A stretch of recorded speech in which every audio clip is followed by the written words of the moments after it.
Mercedes Benz को कौन नहीं जानता। आज की तारीख में लोग मर्सिडीज बेंज को कार के साथ सिनोनिमस मानते हैं, valued at around staggering $80 billion. It is easy to forget कि कैसे मर्सिडीज ने अपनी हम्बल बिगिनिंग से इस पूरे एम्पायर की शुरुआत की थी। ये कहानी है एक ऐसे इंजीनियर की जिन्होंने हॉर्स कैरेजेस बनाने के अपने मिशन में ना जाने कितने फेलियर्स, रिजेक्शंस और सेल्फ डाउट को झेला। ये कहानी है उस छोटे से वेंचर की, दुनिया की सबसे बड़ी कार प्रोड्यूसिंग कंपनी की। ये कहानी है मर्सिडीज बेंज की।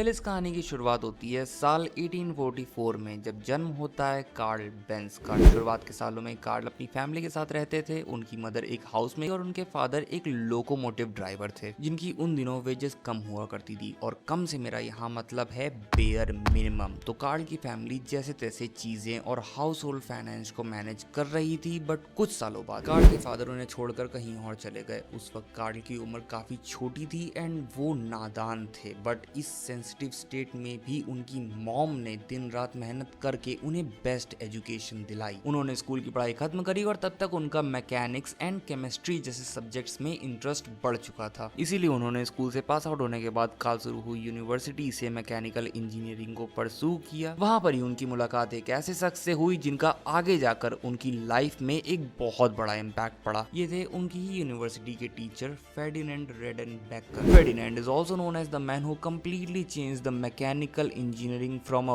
workshop based job to a technical science based profession। उनकी टीचिंग के अंदर कार्ल को ये तो समझ आ गया था कि शिप्स एंड ट्रेन्स अब पास्ट बनकर रह चुकी है, जबकि उनका इंटरेस्ट हॉर्स कैरेजेस में बहुत ज्यादा बढ़ने लगा।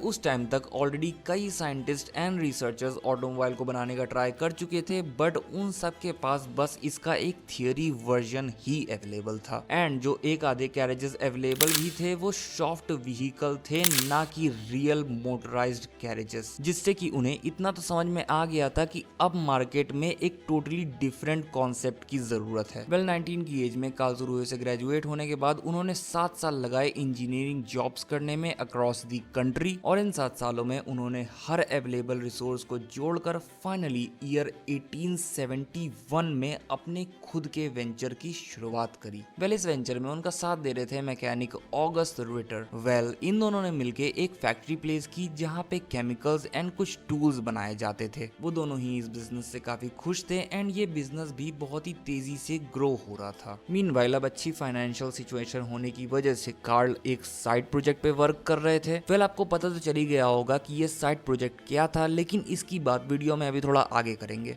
जब अपने कार्ल को लगने लगा कि चलो ठीक है अब तो सब कुछ स्मूथ चल रहा है, तभी उनके बिजनेस पार्टनर ऑगस्ट रिटर ने अपना असली चेहरा दिखाया। वो टोटली अनरिलायबल निकले और उनकी वजह से कंपनी को एक बहुत बड़ा लॉस झेलना पड़ा। एकदम से ही रातों रात कंपनी के डेट्स बढ़ गए एंड इससे कार्ल बेंज बहुत ही ज्यादा परेशान हो गए। उन्हें लगा कि अब इस बिजनेस का अंत नजदीक आ गया है। बट तभी एंट्री होती है उनकी फियांसे बेर्था रिंगर की, जो कि आगे चल के बेर्था बेंज बन जाती हैं। बिजनेस के शुरुआती सालों में कार्ल को बेर्था से प्यार हो गया था एंड इस पॉइंट ऑफ टाइम पे वो शादी करने वाले थे। अगर और कोई लड़की होती तो फिर इस सिचुएशन में कार्ल को शायद धोखा देके चली जाती, बट नहीं, बेर्था को उनसे सच्चा वाला प्यार था। इसीलिए उन्होंने कार्ल से शादी करी और क्योंकि वो बड़ी फैमिली से आती थी तो उनको शादी पे काफी हैवी डाउरी मिली और उन्होंने इस डाउरी का यूज करके कार्ल की कंपनी में रिटर के हिस्से के सारे शेयर्स खरीद लिए, जिससे कि कंपनी का पूरा कंट्रोल बेंज फैमिली के हाथों में आ गया। चलिए अब आते हैं कार्ल के साइड एक्सपेरिमेंट्स पे और उनकी असली जीनियस का पता आपको यहीं पे लगने वाला है, जो कि एक बहुत ही बड़ा मेजर ब्रेक थ्रू था उनके करियर का। इसके बाद उन्होंने और कई ग्रेट इन्वेंशंस करे, जैसे कि spark plug, water radiator, engine speed controlling system, clutch and ना जाने और क्या क्या।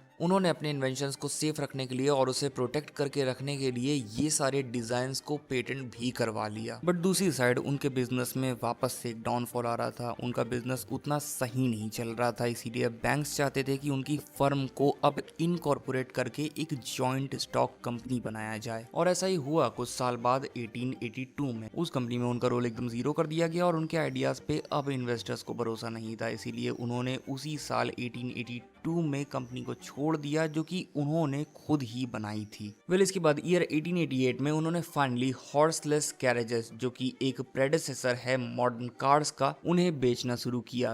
ऑब्वियसली ये इंटरेस्टिंग तो था लेकिन नेसेसिटी नहीं। उस टाइम के हिसाब से लोगों को लगा कि ये बस एक फैंसी वे ऑफ ट्रांसपोर्टेशन से ज्यादा कुछ नहीं बन सकता, लेकिन कार्ल को भरोसा था कि उनका ये इन्वेंशन ही फ्यूचर है। शुरू में ऑब्वियसली इसकी कॉस्ट बहुत ही ज्यादा थी, इसीलिए इसे सिर्फ रिच लोग ही अफोर्ड कर सकते थे एंड सेकंड इससे सिर्फ छोटे डिस्टेंस को ही कवर करा जा सकता था, जिसकी वजह से लोग अगेन इसे एक फैंसी कैरेज ही कहते थे। एंड लास्टली कुछ रिच लोगों के पास पैसे होने के बावजूद वो इस कार को नहीं लेते थे एंड द रीजन बीइंग कि इसमें से बहुत ज्यादा आवाज आया करती थी, जिससे ना ही चलाने वाले को अच्छा लगता था ना ही आसपास के लोगों को अच्छा लगता था। अब कार्ल को लगने लगा कि उन्हें सबसे पहले लोगों को ये यकीन दिलाना है कि हॉर्सलेस कैरेजेस भी लॉन्ग डिस्टेंस कवर कर सकती है एंड यही फ्यूचर है। बट इससे पहले कि उन्हें कोई अच्छा आइडिया आता, किसी और को ऑलरेडी एक बेटर आइडिया मिल गया था and this was none other than उनकी खुद की वाइफ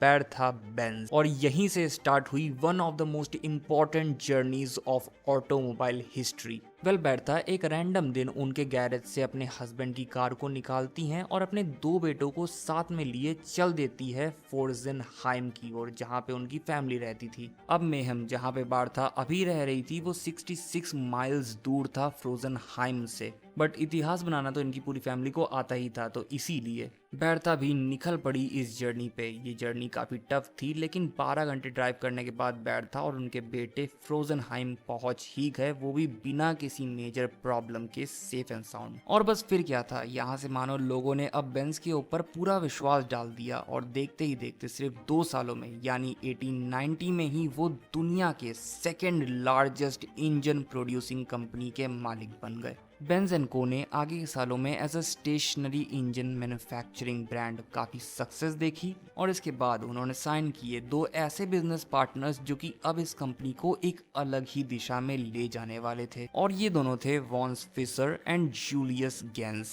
इन दोनों ने रिस्पेक्टिवली मार्केटिंग और फाइनेंस एंड बिजनेस को संभाला ताकि कार्ल अपने इंजीनियरिंग एंड प्रोडक्ट डेवलपमेंट पे ध्यान दे पाए। ऐसा ही हुआ और कार्ल ने अपनी हॉर्सलेस कैरेज को मॉडिफाई करके 1993 में बेंज विक्टोरिया नाम से लॉन्च किया। ये एक प्रीमियम 2 सीटर थी जो कि 4 हॉर्स पावर पे चलती थी और 11 MPH की माइलेज ऑफर करती थी। ये डिजाइन कार मार्केट में इतना डिसेंट परफॉर्म कर गई थी कि फिर इसके बाद इसका सक्सेसिव न्यू मॉडल बेंज वेलो लॉन्च कर दिया गया एंड वेलो उस टाइम पे लोगों को इतना ज्यादा इम्प्रेस कर गई कि वो वर्ल्ड की पहली ऐसी कार बन गई जो कि वर्ल्ड स्केल जैसे लार्ज स्केल पे प्रोड्यूस हुई, और इसी के साथ फाइनली बेंज एंड को बन गई वर्ल्ड की biggest and the best automobile company. और उसके बाद से आज तक ये कितना ग्रो कर गई है ये कौन नहीं जानता। कहते हैं ना, रेस्ट इज हिस्ट्री।